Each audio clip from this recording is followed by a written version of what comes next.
maman. D'autant qu'à l'image de Branda Zami, l'énergie a le visage de la détermination. Et le handicap, sous toutes ses formes, engendre des combats insoupçonnés. Écoutez, Papillon Kapali. Qui est Claudia Makaya? Claudia Makaya est une maman d'une petite fille. Je suis quelqu'un entêté. J'aime beaucoup parler. J'aime beaucoup m'exprimer, dire ce que j'ai à dire. J'aime pas mâcher mes mots. Et je suis possessive aussi. Quelle est cette maladie handicapante et invalidante dont vous souffrez? Alors, je souffre d'une maladie qui s'appelle la polyarthrite rhumatoïde. C'est une maladie des articulations. Donc, dans mon cas, ça m'est arrivé d'un coup, en fait. Je l'ai eu à mes 24 ans brutalement. Et ça a changé ma vie. Qu'est-ce qui vous passe par la tête quand une nouvelle pareille vous tombe dessus? Beaucoup de choses. On a envie de tout lâcher, de se dire que c'est pas possible, de se dire qu'on est trop jeune. Enfin, quand on sait ce que c'est vraiment, quand on comprend les conséquences sur la fin de vie de cette maladie, on a peur.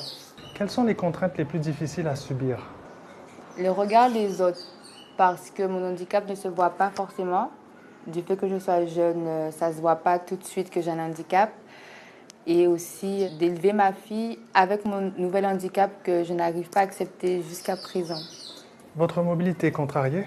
Oui, c'est-à-dire que voilà, j'ai dû faire des opérations chirurgicales pour aller mieux, mais je ne pouvais plus marcher, je ne pouvais plus faire beaucoup de choses avec mes mains, comme ouvrir une bouteille ou comme allumer la gazinière, des choses de tous les jours, en fait, des choses du quotidien. Et comment préserver votre autonomie? Pour préserver mon autonomie, moi, j'ai choisi de me faire opérer, c'est-à-dire par rapport à mes opérations, mes articulations sont bloquées, mais je peux me débrouiller sans quelqu'un avec moi.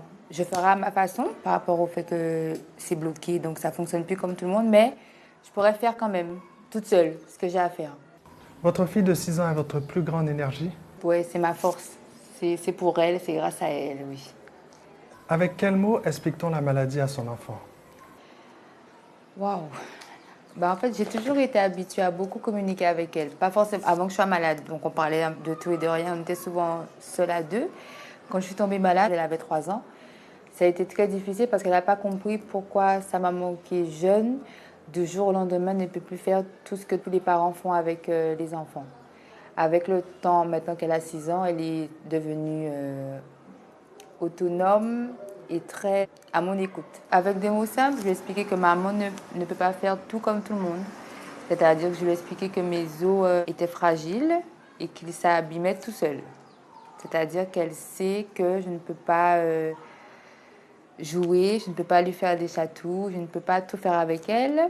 Elle sait que en fait, c'est une maladie qui abîme les os. Dans mon cas, ça a été jusqu'à la destruction totale parce que je l'ai eu en fait brutalement, agressivement. Ça a créé une grande différence dans mon comportement de tous les jours. Qu'y a-t-il d'important aujourd'hui à vos yeux? De rester autonome le plus longtemps possible. C'est-à-dire que j'aimerais pas que Laïna devienne dépendante de moi. Enfin, ou que moi je devienne dépendante d'elle dans peut-être 5 à 6 ans. Quelle personne êtes-vous devenue avec cette maladie? Alors cette maladie m'a rendue différente dans le sens où je suis toujours souriante, toujours de bonne humeur, mais j'ai un côté où je réfléchis beaucoup. Je réfléchis beaucoup à demain. Vous considérez-vous comme une personne en situation de handicap? Maintenant, oui. Avant, non. Avant, quand j'ai su que j'étais juste malade, pas du tout. Je voyais pas le handicap tout de suite, en fait. J'ai vu que moi, je suis quelqu'un de malade, une maladie à vie. C'est ce que j'ai vu tout de suite. Après, comme je vous ai dit, comme je l'ai eu brutalement, moi, j'ai eu des handicaps tout de suite. Les handicaps que j'ai actuellement sont irréversibles, d'où la chirurgie. Donc oui, maintenant, je suis une personne handicapée à part entière. Et quels sont vos projets? J'en ai beaucoup. Là, j'ai entamé une formation dans le but d'avoir un emploi au CRP Émergence.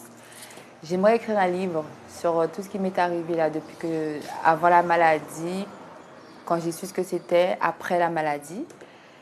Et surtout aussi rester le plus possible autonome vis-à-vis de Laïna, en fait, c'est-à-dire garder ma place de maman, que ce soit pas elle qui devienne ma maman.